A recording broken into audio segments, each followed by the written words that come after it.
Welcome back to Rewitched, a charmed 1998 rewatch podcast. Join us on our journey as we recap, examine, and critique the series episode by episode from the beginning. We'll be keeping our podcast spoiler free, so we welcome fans, new and old, to join us in watching and reflecting on one of our favorite shows. Currently, we're on season 4, I'm your host, Jess Sabanko. and I'm your host, Mia Sabanko. Now let's get into this week's episode. This week, we're discussing Season 4, Episode 14, The Three Faces of Phoebe. It originally aired on February 14th, 2002, and had 4.66 million viewers. So we open in the underworld. Cole is shirtless, sweaty, and as he moves around, we kind of get this blurred motion.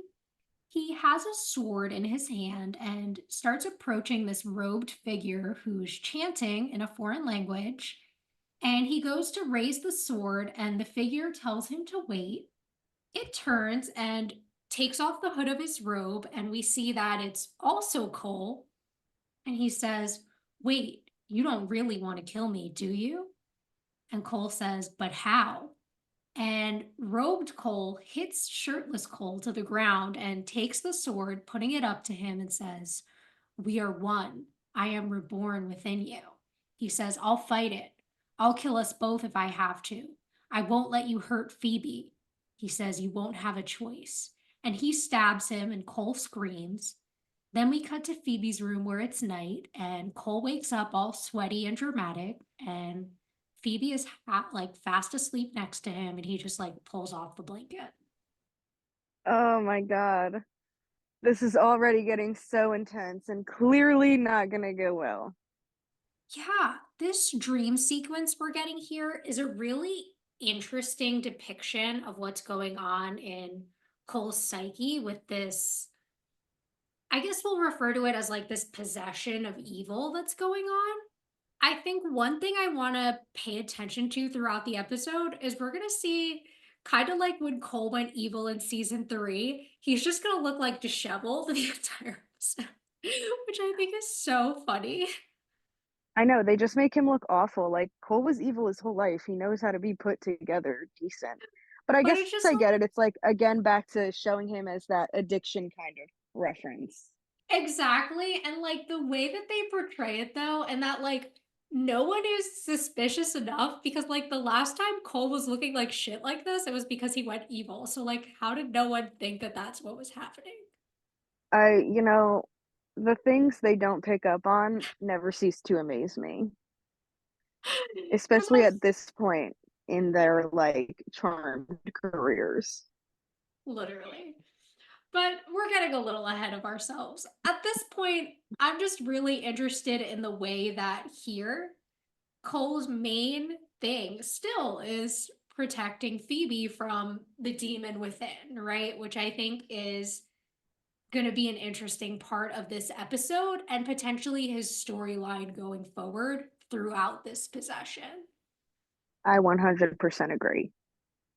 So then we have our theme song, and then we move to the kitchen and dining room area, and it's the morning. And we see Piper is making a really huge breakfast, and she brings food to Leo at the table and asks where everyone else is.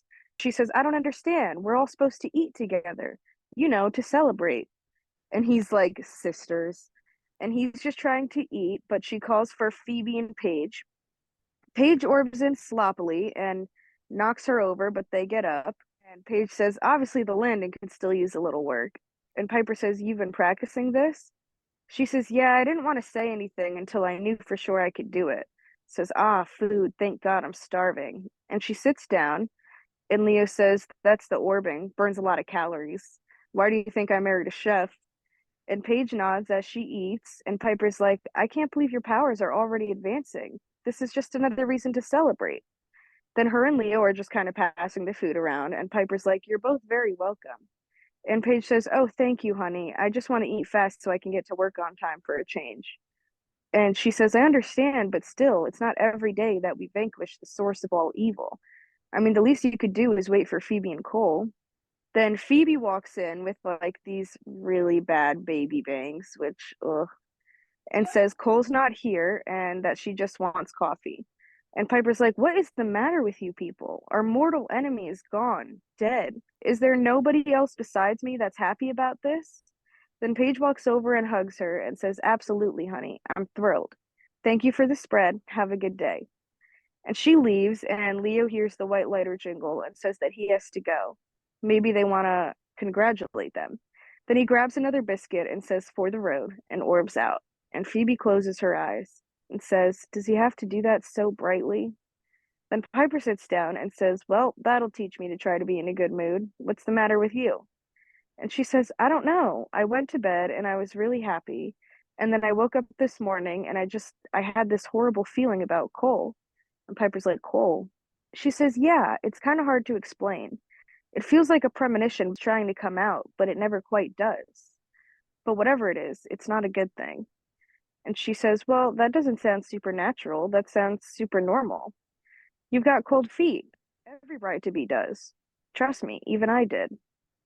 And Phoebe's like, "Just like that, overnight?" And she says, "Well, the only reason you haven't gotten married is because of the source. And now that he's dead, you're that much closer to taking that very long walk down the aisle." She says, "I don't know. It just feels like there's something else."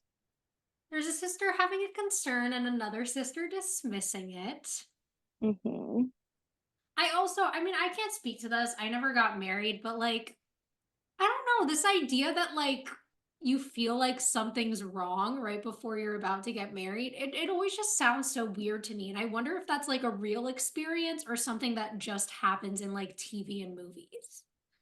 Yeah, I know. I've never heard anybody really say that in real life. Again, like I've also never gotten married or anything like that, clearly, but I definitely it does make me curious because you see that in a lot of movies, but I've never actually known that that's something that people actually go through. Yeah. So I do wonder kind of like why and where that comes from, but whatever. It's a common trope and we're seeing it here.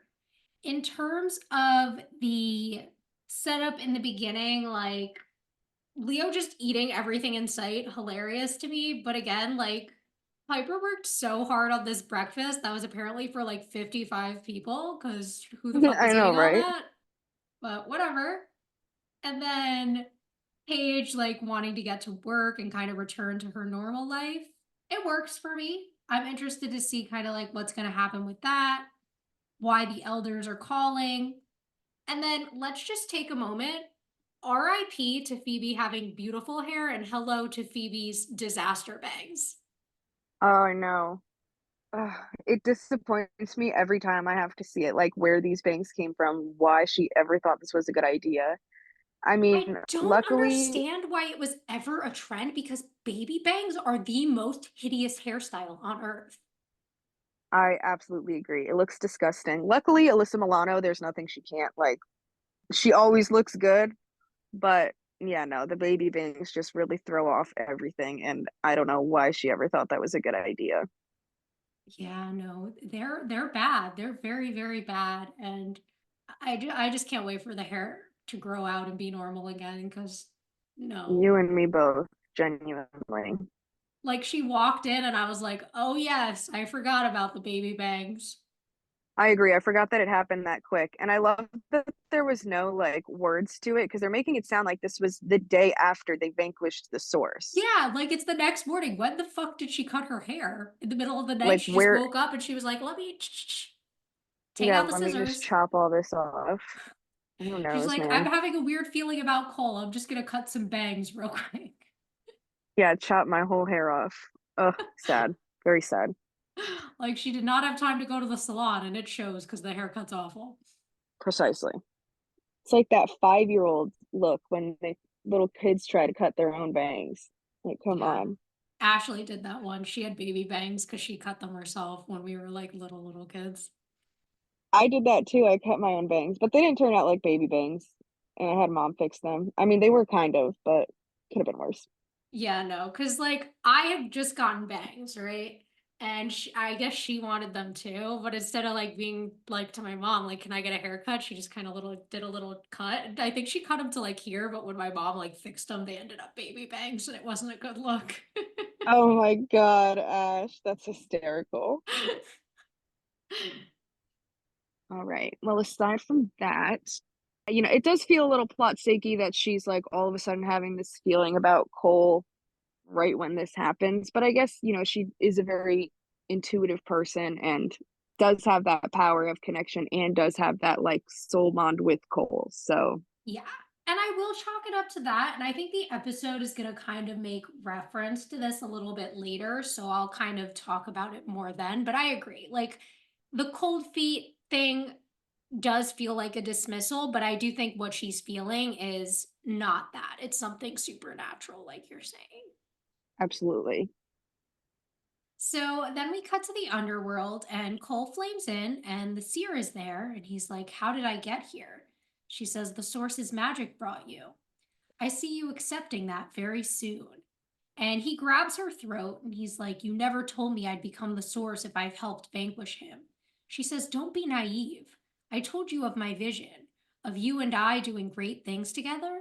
This is just the beginning. And he drops to the ground so fucking dramatically. And she's like, you cannot change your fate.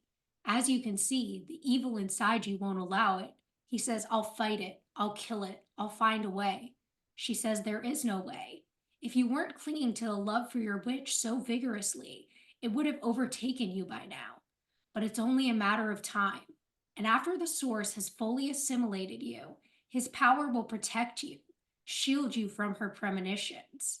That we can wait for. Unfortunately, with Curzon, we cannot. And she tells him how there's this chaos in the underworld and Curzon wants to become the source and that they need to stop him so that Cole can reclaim the throne. And he says, I don't want the throne. She says, you will. But at the moment, you're not strong enough to vanquish Curzon. The charmed ones, however, are. He says, and what? You expect them to just go after him? She says, no. I expect to make Curzon think they will, so he'll retaliate. And I expect you to make sure the witches are prepared to vanquish him before he can vanquish them. He says, I won't do your bidding, Seer. You can't force me. She says, perhaps not, but the source can. And he turns into flames and disappears. I don't understand why he won't just say it to them if he's this upset and unwilling now, like still strong enough to try and say no.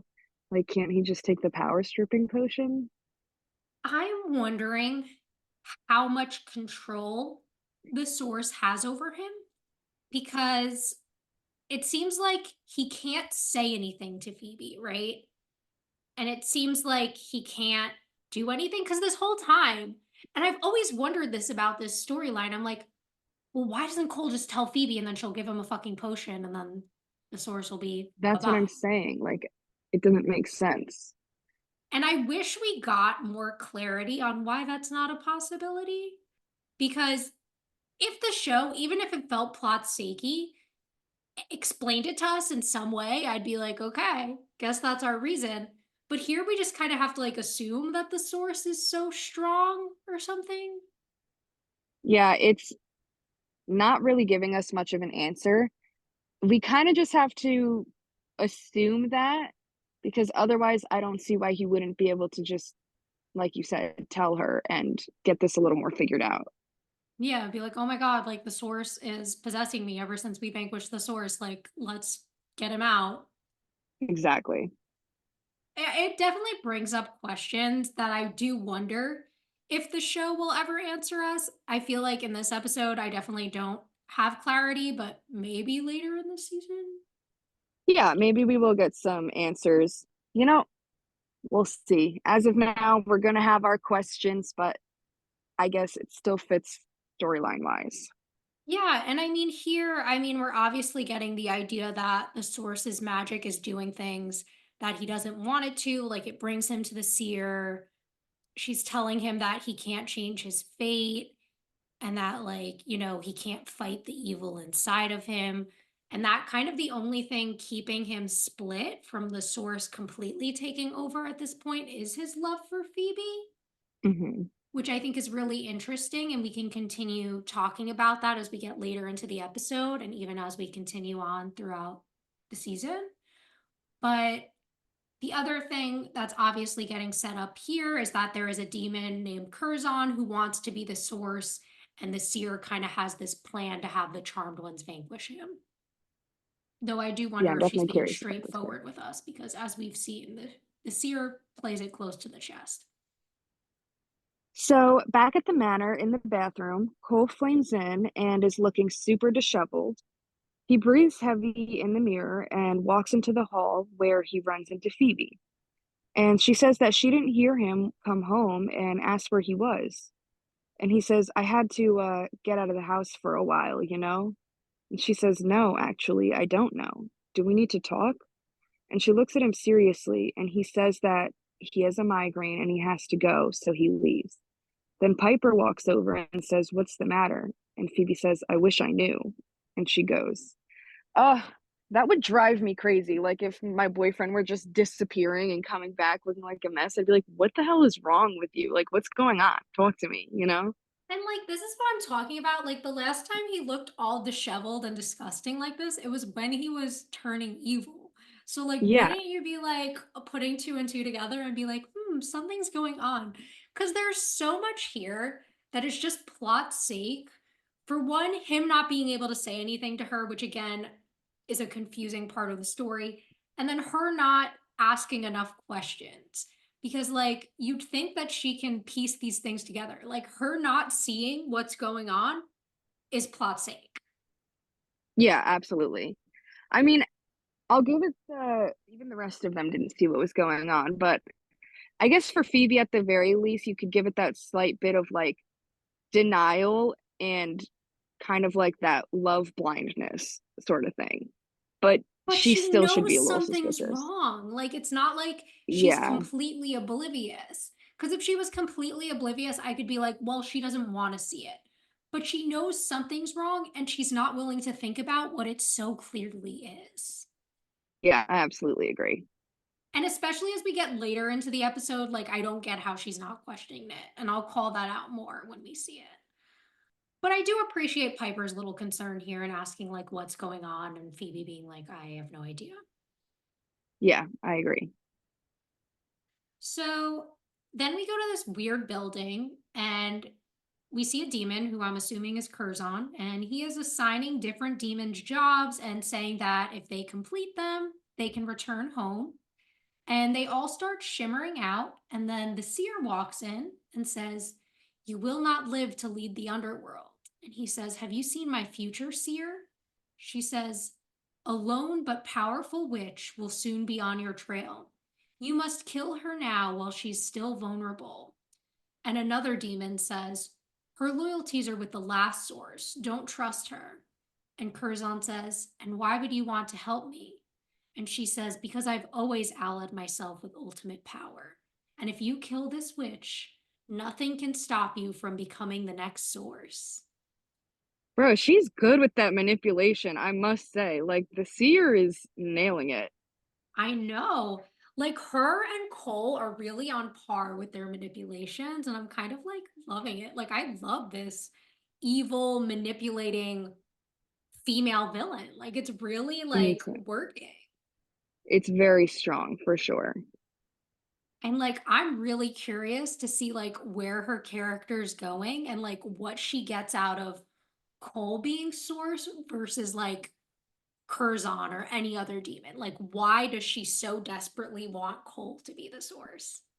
Exactly. It doesn't take a genius to see that she has some sort of ulterior motives. And I'm really curious to see as we go along what that's going to be. Yeah, absolutely. So then we go to the social services office, and Paige walks into Cowan's office. He wanted to see her, and he says, I'm gonna miss you, Paige. And she was like, I know I was late this morning, but I promise I won't be anymore. In fact, I found a way to get here in the blink of an eye. And he says, I'm gonna miss you as an assistant because I'm promoting you to social worker. You'll have a flexible work schedule now. And then she sees that Scott was next in line for a promotion, but after Carolyn's case, he decided to choose Paige. And she realizes that immediately it was personal gain, but thanks him and goes to the main part of the office. Then the guy Scott congratulates her, and she just sits at her desk looking concerned and upset. Wow, I absolutely love this here that, like, she immediately knows it's personal gain and immediately feels that guilt and that shame of, like, "I didn't deserve this. This was supposed to be for someone else," and not thinking of it like, "Well, like, I got it," you know what I mean? Yeah. I also do love the way like her boss kind of plays her with this scene. He's like, "Oh, I'm gonna miss you, Paige," like acting like he's about to fire her when he's like actually promoting her. I thought that was really cute and funny and kind of like plays to their dynamic a little bit. Cause I think we have seen other little moments where like it's clear that these two have like this little bit of like they go back and forth at each other, but they do like respect each other at the end of the day. Like I feel like we've seen Mhm. that in their previous interactions. So this moment kind of plays into that. Also, like him being like, "Oh, you'll have a more flexible schedule now." Like, shouldn't she be busier if Absolutely. she's being promoted to social worker, not have more free time? You would think, but maybe it's just, like, the timing, like one of those jobs where you have a lot of responsibilities, but you get to kinda make it work on your own time. All right, sure, why not? I mean, what else can we say, really? True. But also I like how she's like, "Well, it's not just Carolyn's case." And he's like, "No, it is." That's the only Yeah, he's like, reason. "No, no, that's definitely what made it happen." So then we're back at the manor in the attic, and Phoebe is looking at the Balthazar page in the book, which again is telling me that she kind of knows. And then Piper walks in and she tells her that she's thinking about Cole. And Piper says, "He's a human now. You're not going to find the answers you're looking for in that book." She's like, "Well, I better find them somewhere because I'm starting to get scared." And Piper says, "Well, of course you're scared. Getting married is a huge step." And she's like, "I know that. It just feels like it's more than that." And she's like, "Have you tried talking to him?" And Phoebe says, "Yes, of course I have. He just keeps avoiding me like he used to when he was." She says, "Balthazar's dead. Cole's just a man now, a man that you love more than anything else in the world." She says, "I know. So then why am I so damn confused all of a sudden? It's killing me." She says, "Maybe you're right. Maybe you do need the book. What good is being a witch if you can't use a little magic when you're hurting?" And Phoebe says, "I cannot believe you're suggesting that. What about personal gain?" She says, "Well, just word the spell properly. Avoid it. You should know how to do it by now. Just be pure. Ask your heart for the answer." And she starts to leave and then says, "Just don't tell Paige. I don't want her thinking she can do it too." I love this, like, big sister as hell. No, literally. Be like, yeah, do it, but don't tell Paige." Yeah, keep it to yourself.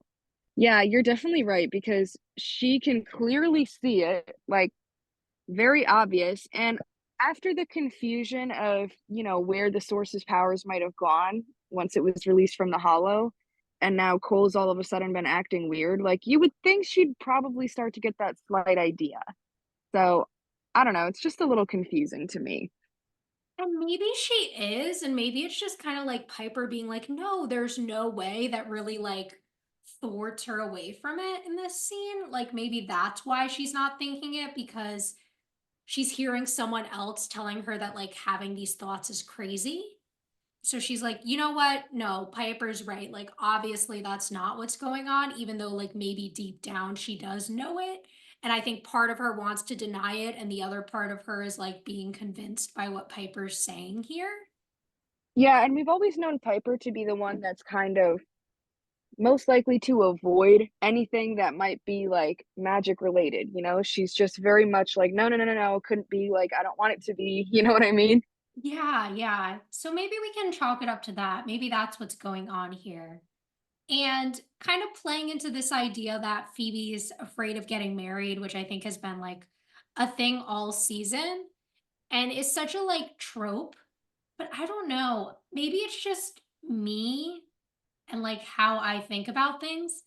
But I feel like sometimes, like in these shows and things, people treat marriage like it's kind of the end of the world, like this huge, huge change, when like it's just a bigger commitment. Like, does it really change things about your Y- life?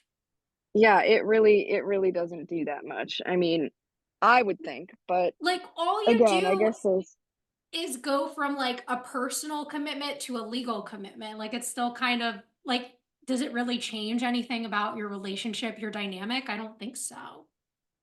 yeah, I wouldn't think so either, so I'm definitely a little confused about it. And I mean, I don't know. Like, obviously, neither of us have been married, but like, it's just one of those things that when I see it in like TV shows and stuff, like, it's just confusing to me. Yeah, absolutely. Me too. I 100% agree. Because like, even people I know who are married, like, their life is kind of still the same. They're just, they file their taxes together. That's the big difference. Yeah, like that's it. You're just more commitment. That's it. Like, Cole already lives with them. What's really going to change? Yeah, I think even Phoebe knows that she's just really not that concerned about that altogether. I don't know. She can clearly tell something's up, but Piper is definitely being very good about dismissing that. Yeah. But I do like that in a way Piper is being supportive by being like, well, use magic to see what your heart wants, which is of course a callback to in season 2 when Phoebe cast the spell for give me a sign so that Piper could find out if she wanted to be with Dan or Leo, even though in her heart she truly knew. And I wonder if for Phoebe it's going to be the same thing. If whatever this spell is, she's going to have always known in her heart anyway. Exactly. So now in the entryway slash the parlor area, we see Paige walks in as Piper is coming down the stairs. And Paige says, "Ugh, I hate it when you're right." Piper says, "Really? See, I usually like it." And then she tells her about using the spell on Carolyn and getting promoted and says that she already beat herself up about the personal gain. And that's when Curzon teleports in behind them. And Paige knocks Piper out of the way and calls for the energy ball and throws it back and misses. So then he throws another and she orbs out and falls coming back in. And Piper peeks out and blows him up, but he regenerates and says, "Two witches, damn her." Then he teleports out. Piper goes over to help Paige up. And Piper thinks that that was very odd and calls for Leo. They tell him about the demon who was strangely source like. Leo says that's why the elders summoned me. The source's death has created a power struggle in the underworld. Killing you means direct ascension to the throne. And Paige says, so vanquishing the source meant nothing. And he says it meant a lot, actually. It set back evil decades, but that doesn't mean it's made you any less of a target. And Piper says, yeah, but this demon didn't even seem to know who we were, which, by the way, I find insulting. And he says, well, he knows now, which means better figure out who he is before he tries again. And Paige and Piper head up to the attic. So obviously, this is setting up the idea that Curzon is attacking. He finds out that the seer set him up. So we'll see where that goes. We get the idea that the elders know that there's a new source or there's people trying to become the source, that like it isn't quite over yet. And I like this idea that, Paige starts to question whether them vanquishing the source was worth anything. And that Leo does confirm, like, no, this did set them back because now they don't have that experienced source. Whoever the new source is obviously has to rebuild, reconstruct things. So it could be a while before the power is like it once was. Absolutely. So there is that reassurance, but it does suck because now, of course, there are going to be people fighting for that position again, which means their destiny is not quite fulfilled yet. Exactly, which we do remember at the end of last episode, Paige had asked, like, is our destiny fulfilled now? And obviously, we already knew the answer was no, but now they're learning the answer was no. Exactly. So then we go up to the attic, and Phoebe's sitting at the little table and writes on a piece of paper, should I marry Cole? Crumples it, lights it on fire, and says a spell. Smoke starts to appear as Piper, Paige, and Leo walk in, and then this old woman and little girl appear. And the old woman says, What's going on? How did I get here? And Piper says, That's an excellent question. The old woman looks at Phoebe and says, Oh my God, what have you done? And she says, Me? What? Who are you? She says, What's the matter? Don't you recognize me? I'm you, Phoebe. And the little girl says, Phoebe? That's my name too. And regular Phoebe looks at her sisters. Oh my God. One of the last things I was expecting her spell to do, and I absolutely love the idea of this. Yes. So before we get into kind of like our thoughts on the scene, one thing I have to just say, the woman who plays old woman Phoebe is obviously like the grandma from Happy Gilmore, and I'm always so excited Hmm. when she comes on my scene. But one thing that's always funny to me is like she is significantly shorter than Alyssa Milano, and it's like, are we supposed to think she shrunk that much? I know, the difference is crazy. And also, like, why do Apparently, they not recognize little girl Phoebe? Piper and Phoebe don't remember what she used to look like, or Leo? that's what I would think too. I was thinking that right away when they were like just very confused and had no clue what's going on. They Yeah, should like I get recognize the why past, little Phoebe obviously. has no clue who they are, but why do they not know who she is? Yeah, didn't quite make sense. But I absolutely love the idea of this, where it brought her past and her future to come see her and help her come to this decision. So I'm very interested to see, what that is. And old Phoebe clearly seems a little grumpy. So I love Yeah, that. I love old Phoebe's vibe. And like as the episode goes on, like I'm just gonna be more and more obsessed with her character, but like Me too. she comes in We'll strong get there. and she doesn't disappoint. I'll just say that. Damn straight. So then a little later in the attic, little Phoebe says, "Who are you people? And how did I get up here?" And Phoebe says, "You don't have to be scared of us, honey. Everything is going to be okay." Then Piper and Phoebe start talking about how it was Piper's idea, but Phoebe's spell. And old Phoebe points out that little Phoebe is about to climb out the window. So Phoebe goes and gets her and says, "Sweetie, look, hi. I can explain. You were dreaming, and you're going to wake up in your room and everything is going to be fine." And she says, "I'm 10. I'm not stupid."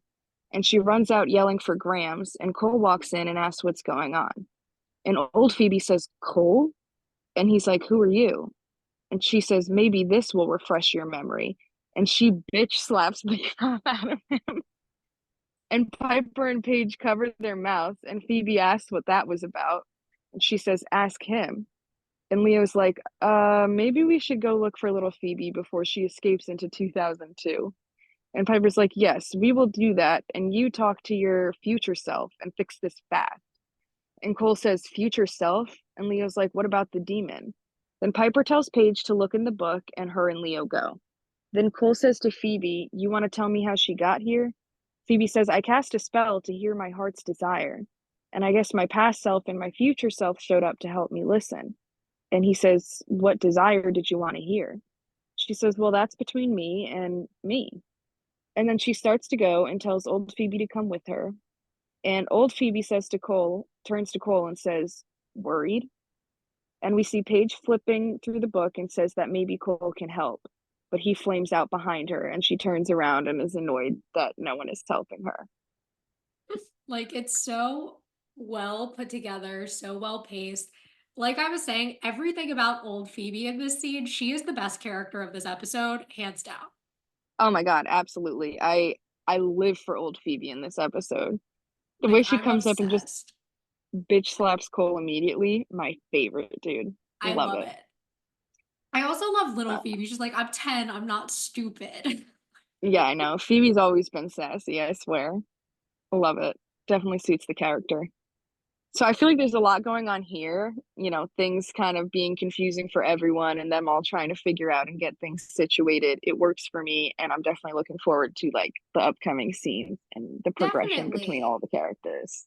It's very like Scooby Doo. We all have to split up, we all have to do our little thing. Cole kind of gets summoned away again. And I love like the way that old Phoebe is just like fucking with him. She's like, Are you worried? Yeah, she knows damn well what's going on and that this is the time where Okay, I don't know how she knows that it's the time period where he's the source already. Like, if Uh, she had come, she like, saw 3 her days baby earlier. bangs and she was like, I'm looking busted. I know what time this is.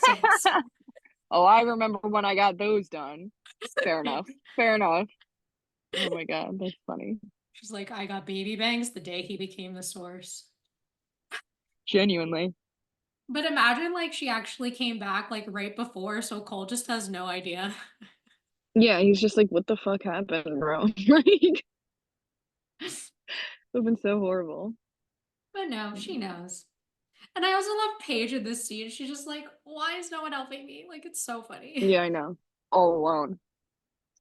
So then we're in the underworld, and Cole appears, and the seer says, welcome back. He says, I didn't want to come back. She says, and yet you have. The source is getting stronger in you. He says, I've got him under control. She says, or is it the other way around? There must be something he wants you to tell me.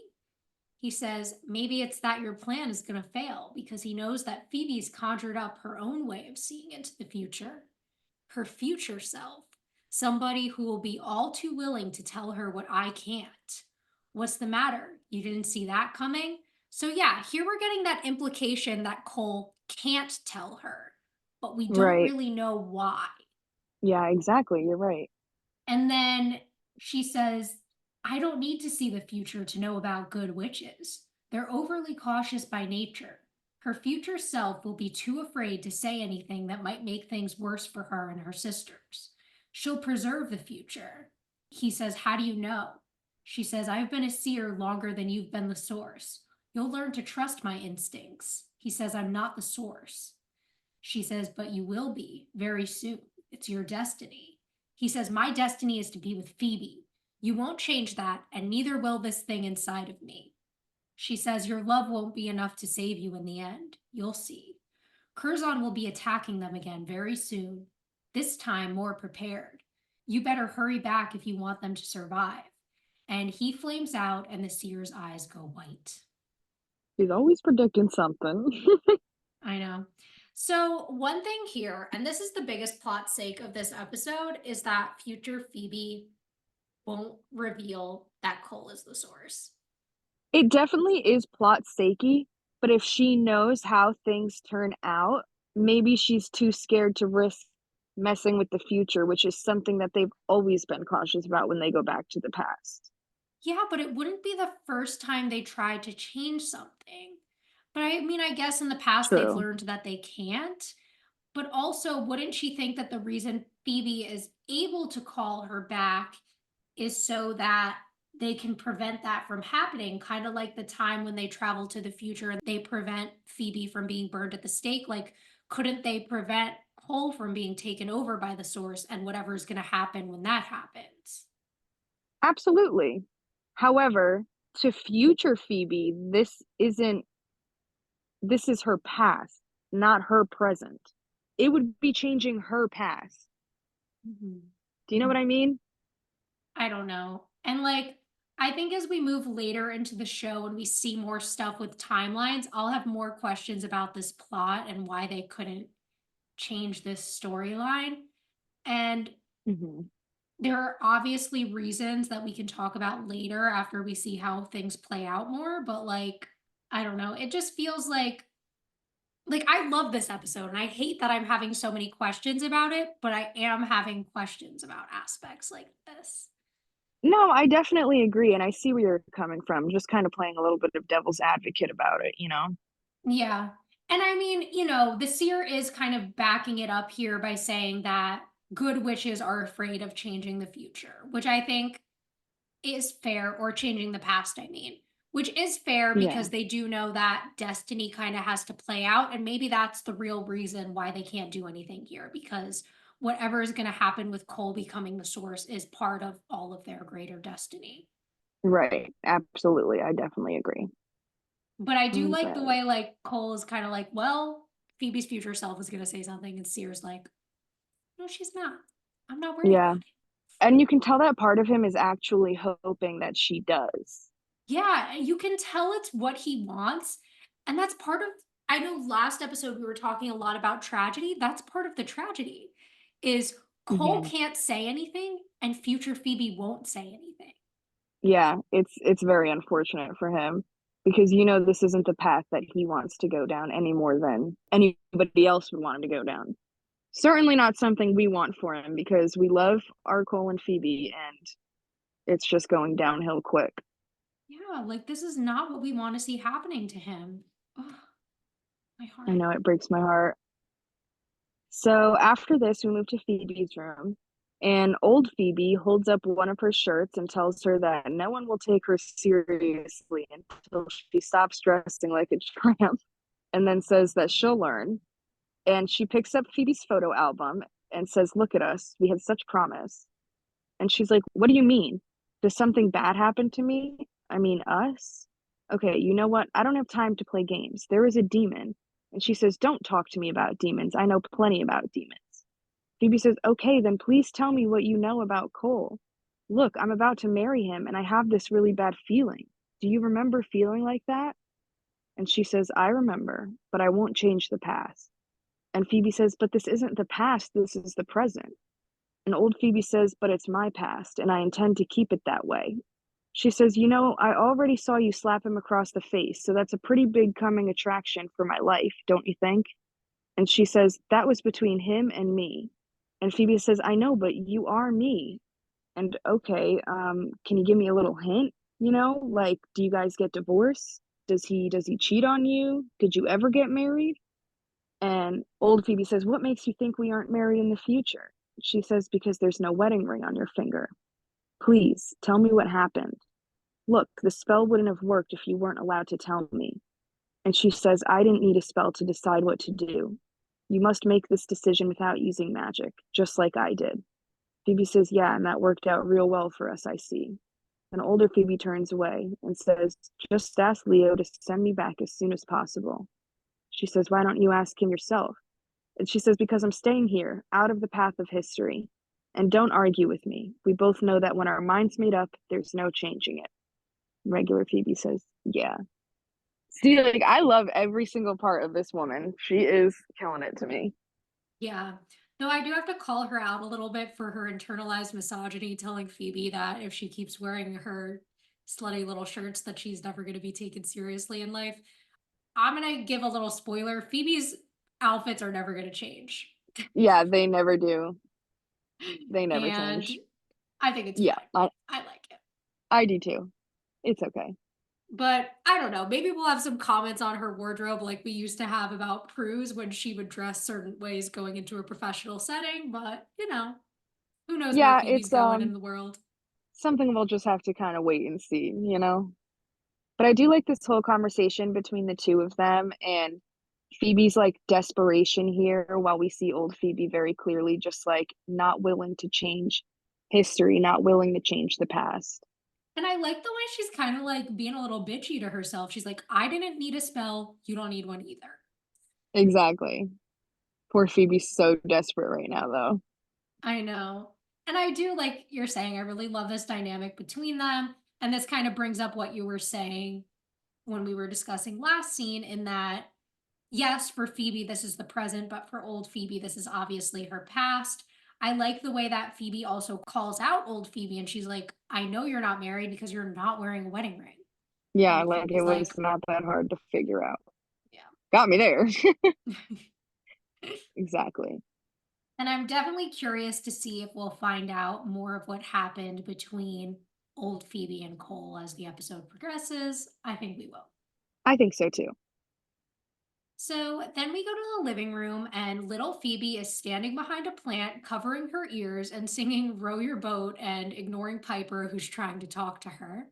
And Piper is so annoyed, and Leo's like, she's your sister. She's like, yeah, don't remind me. Then Phoebe comes in and says, having a little trouble with young Phoebe? She says, enough to make me want to reconsider having children. Maybe we should just lie to her again. And Phoebe has an idea and approaches little Phoebe, who threatens to sick Prue on her, which is so funny. And she says, listen, Phoebe, I know this is scary, but I promise you are safe here in this house, in your house, our house.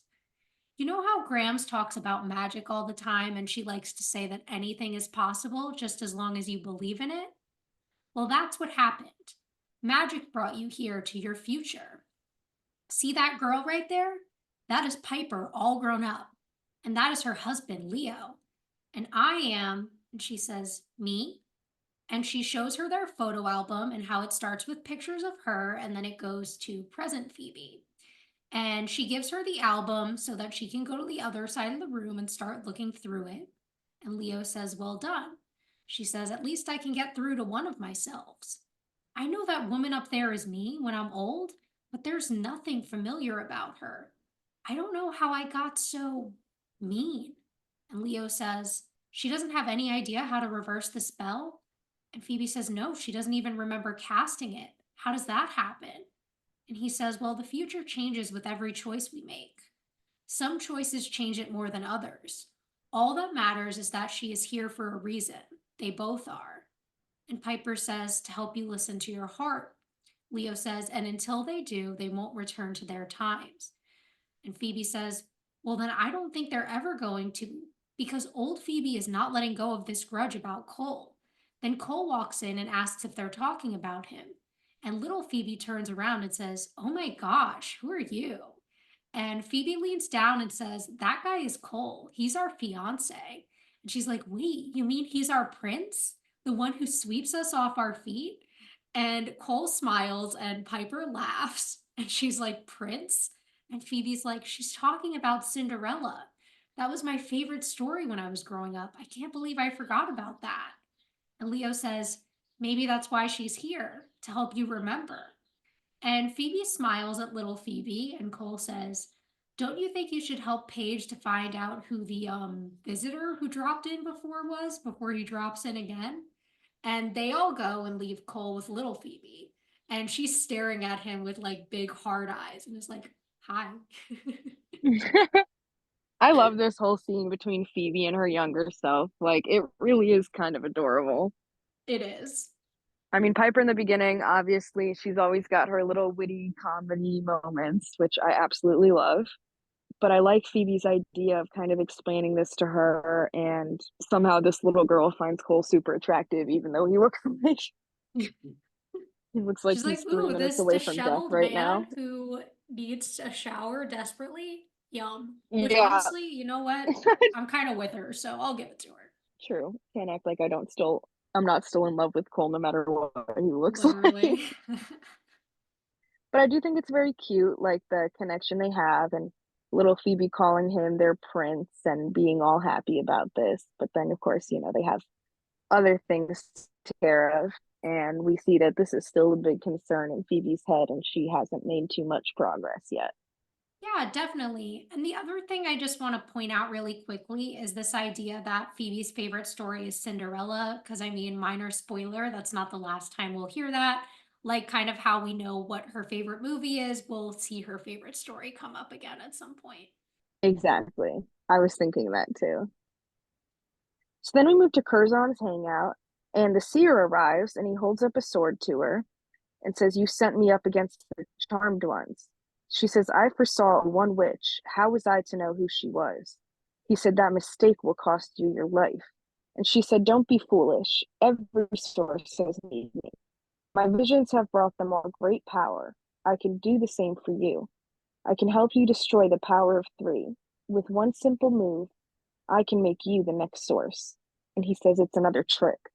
She says, if it were, why would I have risked my life to come here?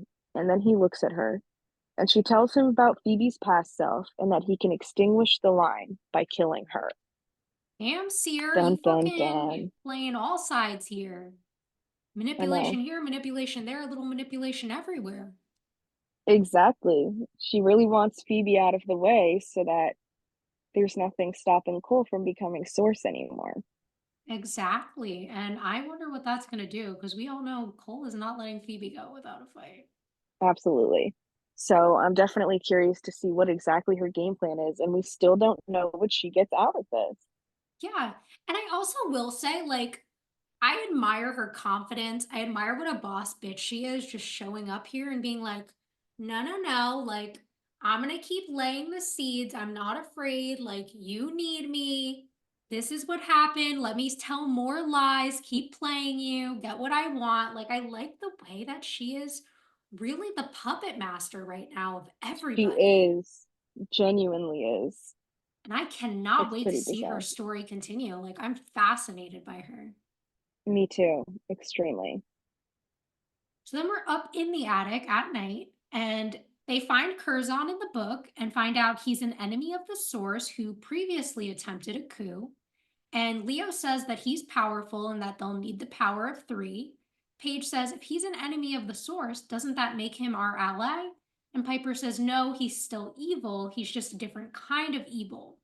And then they hear little Phoebe scream and they all run out of the room. So, just giving us a little So, background here. I don't think anything super important. All we find out here, of course, is that Curzon has previously tried to become Source and failed. So, that's kind of his history.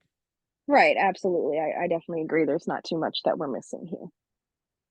So then we go down to the living room, and Curzon tries to throw an energy ball at little Phoebe, and Cole steps in front, and Curzon's shocked.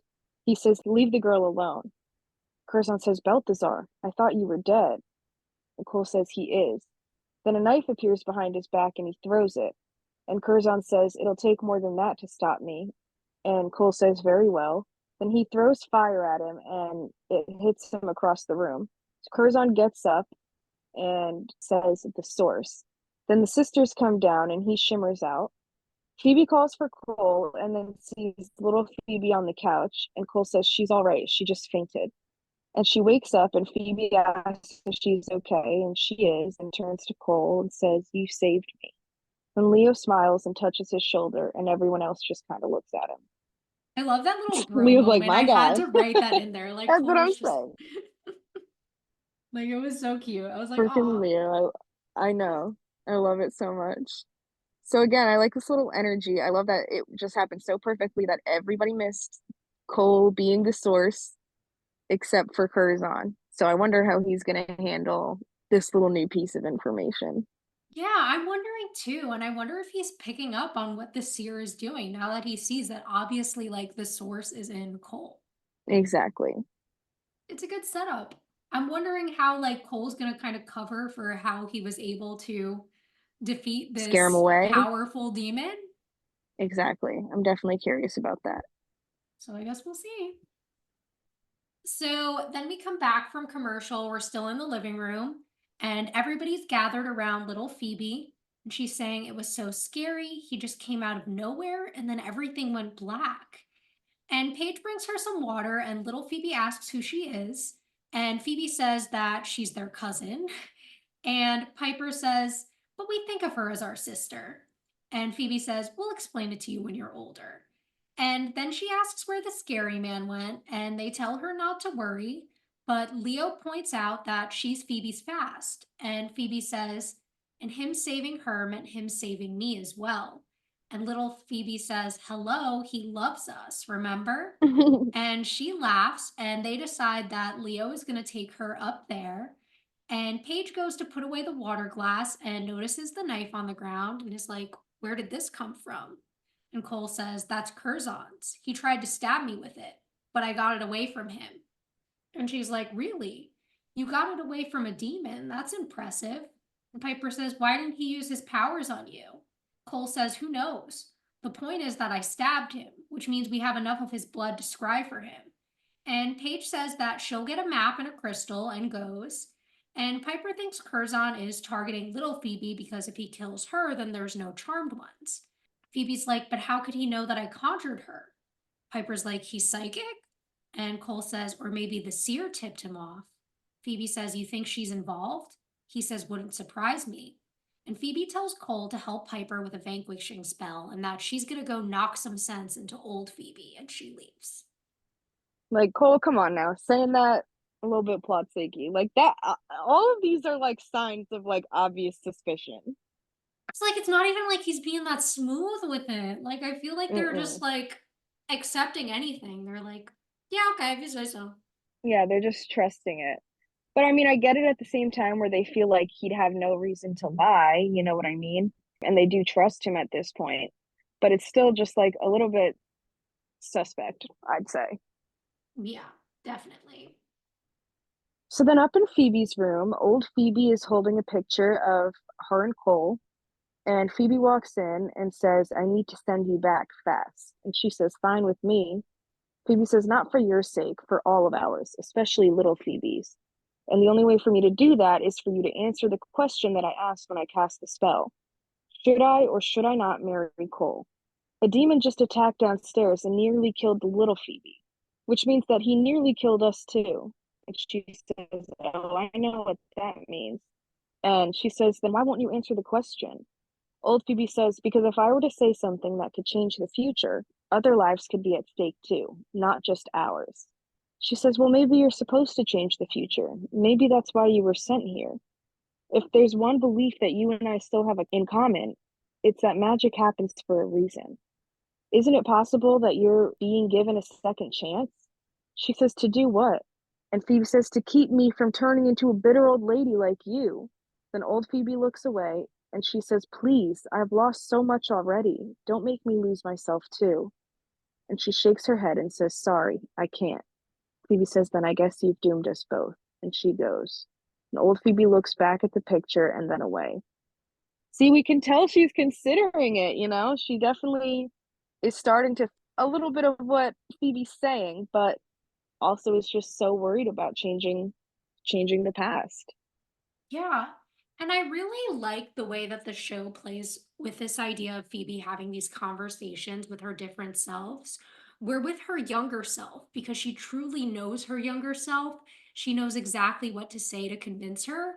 Whereas with her older self, who she hasn't become yet, it's a little bit more of a struggle, but she does break a little bit of that wall that old Phoebe has up. And I do like seeing that because, like you said, like old Phoebe is starting to question, like, am I doing the right thing?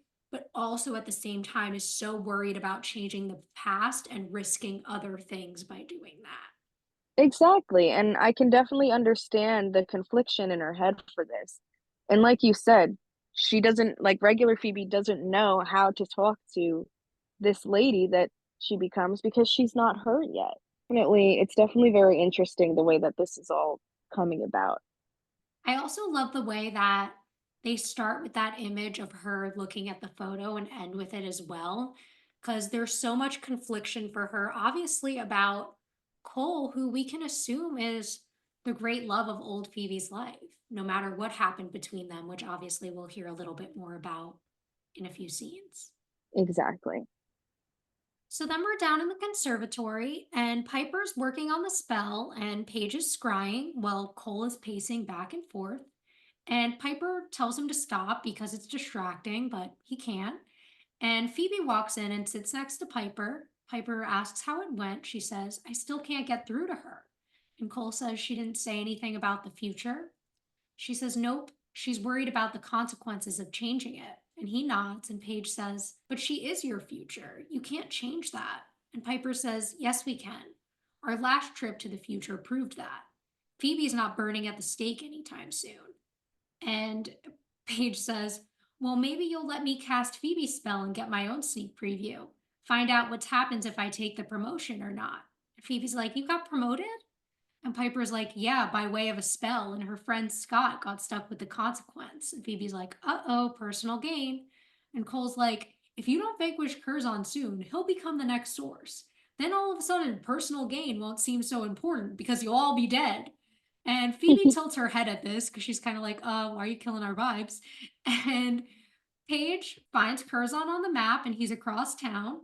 They bring the map and decide they'll go and like keep scrying for him on the way. Phoebe kisses Cole and says to stay out of her room unless he wants to get slapped again, and he tells her to be careful. As they're leaving, Paige asks Cole if he's coming, and he's like, what could I do? I'm not a demon anymore. And she goes, and just as she leaves, he flames out. The source really loves that timing. I know all about it. He knows exactly what he's doing. But it's also like that's another suspicious thing because Cole would never just not come, you know? Oh, well, I'm not a demon anymore. I can't help. Like he would never say that ever. Literally, last episode, he was like, I'll help no matter what. This episode, I'm not a demon anymore. Yeah, like what do you guys want me to do? Like, come on now. It's Yeah, just he's not like him, sketchy. very clearly suspicious. Yeah. But otherwise, I mean, I Um, love that this scene is so sisterly and like Paige kind of like bringing up her promotion and Phoebe being like so excited about it. And then like Cole being like, hello, there's a demon. Like, can we focus here, ladies? Literally, I love it. You know how much we love our sister moments. We live for them. I also love like Paige wanting to do the spell after like Piper saying earlier in the episode not to tell her because she'd want to do it. Like, it's just so Yeah, funny. exactly. It is kind of perfect. So then down in the underworld, Cole arrives behind the seer and he says, "Look at me, look at me." And she turns and he says, "You sent Curzon to kill Phoebe. You betrayed me." And she says, "For your own good. Your love for her was the only thing holding you back, the only thing keeping you from accepting the full power of the source." And then he summons a fireball and she backs up and she says, "Don't you understand? With her gone, we won't need the charmed ones to kill Curzon. You'd be able to do it all by yourself." And he says, "Phoebe can't die, otherwise his soul dies too. His love for her is too strong, and I'll need that strength if I'm to recapture what I lost."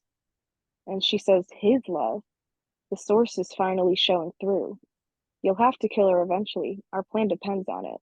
He says, "That was your plan, not mine. I want Phoebe alive, and the next time you betray me," he throws the fireball against the wall and says, "I won't miss." Then he flames out. Then back in the conservatory, he flames back in, and old Phoebe is standing there waiting for him. And she says, "Hello, Cole. I've been expecting you." And there's just this stare down.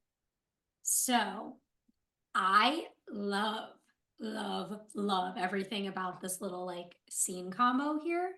Me too. The way he loses his shit on her and is like, that's your plan, not mine. Like, the source loves Phoebe too, not just Cole? Yeah, it's a Question little mark? confusing the way it's like a merged thing where it's really the power of the source that's taking over, but it's still Cole's mind. And we could see how quickly that changed and like the anger that this caused him, her trying to kill Phoebe, like put him right back into that position of evil, Yeah, and got him to kind of accept his role as the source a little more, which happened like so quickly. But I think in a way, the seer must have known what she was doing by getting him to that level of angry. definitely. And the one thing I'm really wondering here, because obviously what we're seeing here is that the source and Cole are two separate beings, right? But the source takes over the empty space that used to be Balthazar within Cole.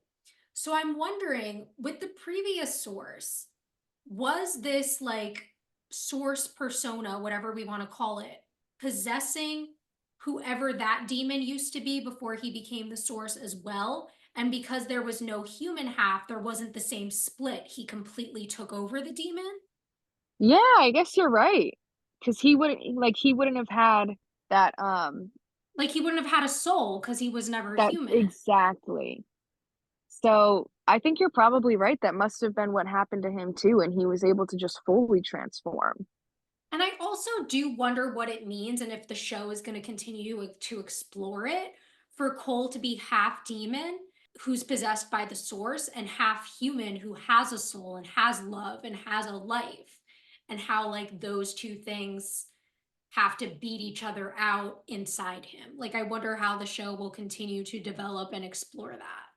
I do too, 100%. I'm definitely very curious about the way they either pick one side for him and maybe get rid of the other, or maybe find some sort of combination of both and how that might work, you know? Yeah, because it seems like for whatever reason, like the source doesn't want to kill off Cole's human half that loves Phoebe, but Cole's human half obviously wants to kill the source. Exactly. So it's a very weird circumstance. Yeah. And I'm definitely interested to like keep seeing and hearing more about that. Me as well. But also just the line like if she dies, his soul dies too. Like That's the next love that. tattoo. I swear to God, I love that. Ugh, put it in my fucking wedding vows. Right? Genuinely. So then we're in the conservatory, and old Phoebe's like, "What's the matter, Cole? Afraid I'll tell the girls your secret?" Oh, I love the way she plays with him. And he says, "What do you want from me?" And she says, "My life back for starters." He says, "You look alive to me." She says, "On the outside, maybe." My heart. Wow, that's so sad. And then he steps closer and says, "I can fix that." And she says, "You can't kill me, Cole. You never could. Even after the source took you over, a piece of you always loved me." He says, "That's not always enough." She says, "Yes, it can be.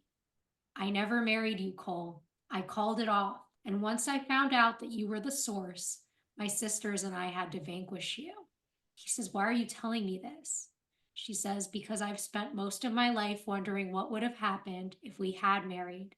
It could have been different for both of us." He says, "No, it's too late for that now." She says, "Maybe not. That's why I've come to you first, before I risk everything. I have to know that there is a chance to save you." And he turns away and says, "I'm not sure there is." And she says, "So you won't even try?" He looks back. He says, "I want to, but he won't let me. He's too strong."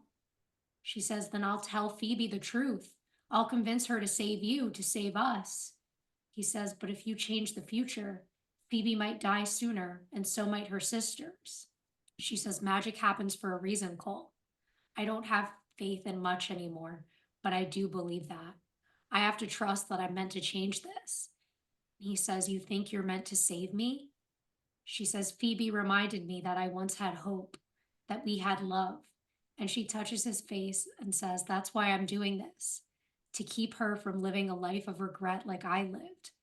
And Curzon shimmers in and says, "Ah, I'm not intruding, am I?" And they look at him. So awkward, just like this old lady caressing his face. It'd be like that. Dude, this scene fucking breaks me. Like, it's I know. like we see what Phoebe didn't see in their last scene together, that she really did get through to her and she is willing to change the past and to save Cole, and how important that is to her. And her saying like that line where she's like, where he's like, "You look alive," and she says, "On the outside," like, I know. My heart, like that absolutely killed me. She played this role so well, and just that desperation for the change and to help the future, to still have that love and want to save Cole is insane to me. Like it's just so overwhelmingly powerful in this moment, you know? And Cole yeah, clearly like being aggressive because he still has that inside of him, but then still feeling that love and being like, maybe there's a chance that I can be saved. Like, no matter what version of Phoebe, it's enough to like bring that humanity out in Cole all over again. yeah. And like this scene really in every way confirms them as soulmates. Like we saw in the last scene where he says, you know, if she dies, his soul dies. And now we see like when she had to kill Cole in her past, like her soul died with him. Exactly. And it's just, oh, it fucking breaks my heart. Like, and her just telling him everything, and like that idea that no matter how far lost he was to evil, he could never kill her because like he always loved her so much. It's just like, ugh. Crazy. And like the It's fact that definitely she a wants to powerful go to feeling. him first and like have this conversation. It's such a good fucking Just scene. heartbreaking. And Now then we have Curzon's Curzon gonna here. come and make things awkward. Ruin it.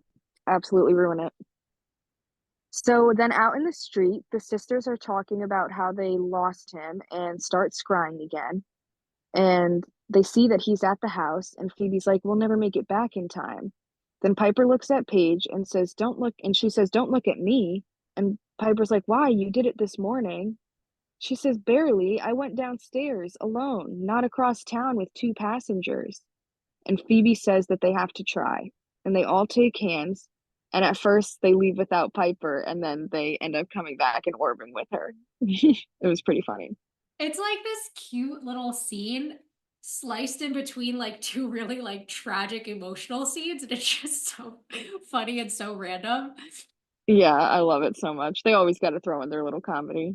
Exactly. And I do like that, obviously we're seeing Paige's powers grow, which we saw at the beginning of the episode, and now her being able to kind of like pull it out at the last minute. Yeah, when they're in dire need. It's wonderful. So then we cut back to the conservatory, and Cole's in front of old Phoebe, and Curzon throws an energy ball at him and knocks him over. And Cole throws a fireball at him and misses. Curzon shimmers out, and old Phoebe helps Cole up, and she sees that Curzon is running at him with a sword and switches their positions so she's the one that gets stabbed. And him and Cole start fighting, and he's about to stab him when the sisters orb in and do the spell. He turns to flames and vanquishes. Then Phoebe notices old Phoebe and runs over to her, calling for Leo. And Cole says, "She saved me." And old Phoebe says, "There's your answer." And her Oh and my they look at God. each other. And Leo and little Phoebe come in and he tries to heal her, but she is dead. And everyone looks super sad, and even Cole has like little tears in his eyes. Then old Phoebe and little Phoebe both disappear, and Paige says, "What happened?" And Piper says, "The spell played out. You heard what you needed to hear." And Phoebe looks at Cole.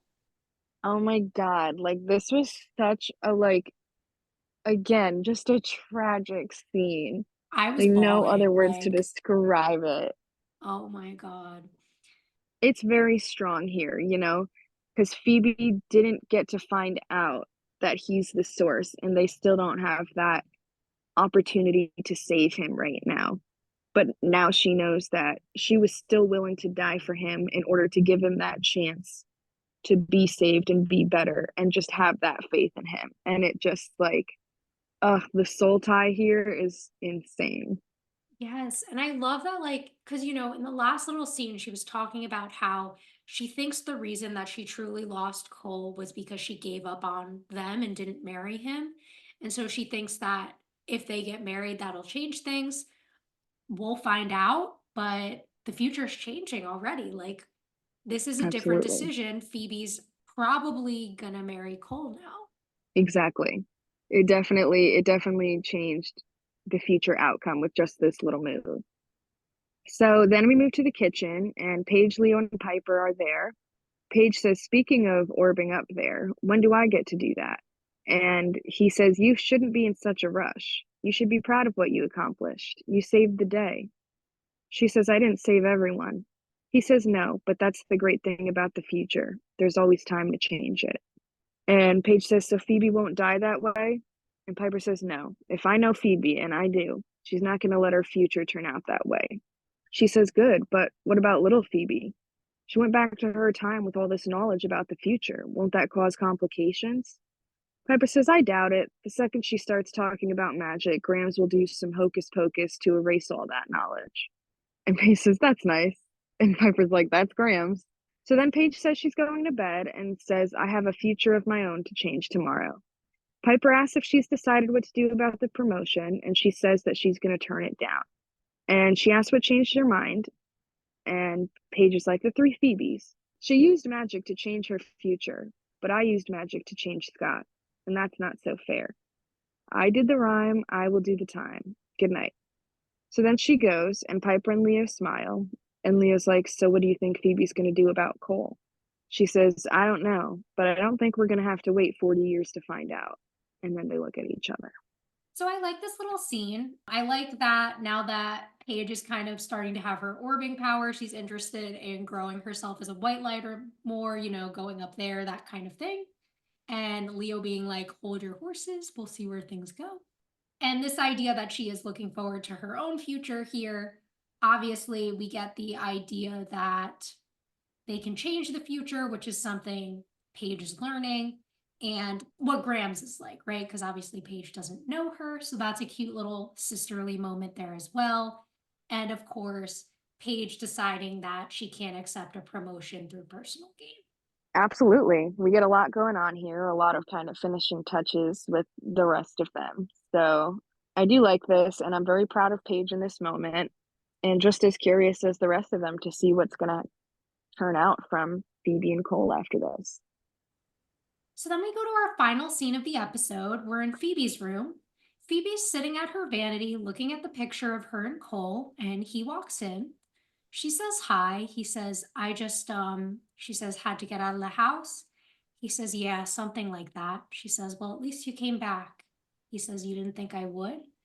And she gets up and sits on her bed and says, I don't know. I've been having a lot of crazy thoughts lately about us, and I guess I just thought that maybe you were feeling the same way too. I never told you why I cast that spell, did I? He says, I thought it was to hear your heart's desire. She says, it was to find out if I should marry you or not. He says, oh, and? She says, do you still want to? He says, well, it's still part of my plans, that's for sure. She says, mine too. It's not that I don't still have cold feet. It's just hearing my past self remind me of Cinderella and seeing my future self willing to die for you. He says, and me willing to die for you. She says, I'm going to ask you a question, and all I want is a straight answer, okay? Can you do that? He says, okay. She says, is there something you're not telling me about you? Something that I don't know? And he walks over and sits next to her and says, no. And they hug. And then we flash to the underworld where we see the seer was watching this whole thing. And she comes out of the vision and smiles. What a scene. What an Cole, you evil dirty fucking riot. liar. I know. Cole, come on. Had But so like much part of faith in me him. is so conflicted because he did say that thing like I can't tell her, but I wish they would explain to us why. Yeah, we don't ever get that, or we haven't gotten that explanation at least. And I'm definitely just as curious and would like to know the logic behind it all. Definitely. Like I wish there was a more clear understanding of like what it is that the source can control and how the source can keep him from telling Phoebe. Like if that was clear, this would all work a lot better for me. But I mean, I do love the scene. Absolutely. I do love that they both still want to get married. I like that she's open and honest and communicating with him. I feel like that's something we've seen from Phoebe throughout most of their relationship. And it's bringing me back to early season 3 when she's pushing him to open up and he refuses. And that was when he was evil. And it's just like Like, all how the can you not parallels see were it? there. It's so well done. But how does she not see it exactly? Flat fake, really. But I do love this storyline. And I mean, to get to our overall thoughts on the episode, this is one of my favorite episodes. I was so emotional watching it. Hmm. Everything about old Phoebe gets to me. This little conversation at the end gets to me. I am so curious to know where their storyline is going. Is this enough to save him? Is she going to figure it out and save him in time? What is going to happen? I'm Or I'm is just as history going to curious. repeat itself? Like, this is what I'm wondering in this episode. As far as the other sisters, I wonder what's going to happen when Paige rejects this promotion. Kind of how is her career going to continue to progress? What's happening there with Piper and Leo?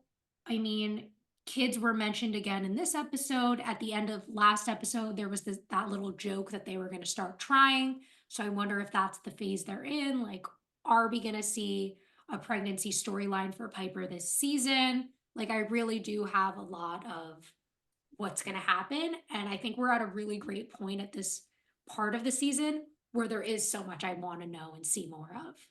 Definitely. I mean, they leave us with so many things to look forward to and or be disappointed about. And I'm definitely so curious about the progression for each character because they all have such big storylines upcoming and going on that we keep hearing about. And now that the source, well, the old source is gone and we're not worrying about that anymore, now we're dealing with all these other issues that came from that. And I'm definitely very curious. I think that despite the obvious plot fakey things, this is still such a strong episode. And there's so much that made it so emotional, so intense, and so strong and well-rounded. So I have to say it's probably one of my favorite of the season so far as well. Yeah, definitely. And just one more thing, kind of pointing to the future that I didn't mention when I was talking about Paige. Her white lighter powers are growing. She's taking an interest in up there. So I wonder if we'll see steps in that direction for her throughout the rest of the season as Absolutely. well. I 100% agree. Thanks for listening to this week's episode. If you want to reach out to us or follow us on social media, we're on Instagram and TikTok at rewitched_pod. Or you can send us an email to rewitched.pod@gmail.com.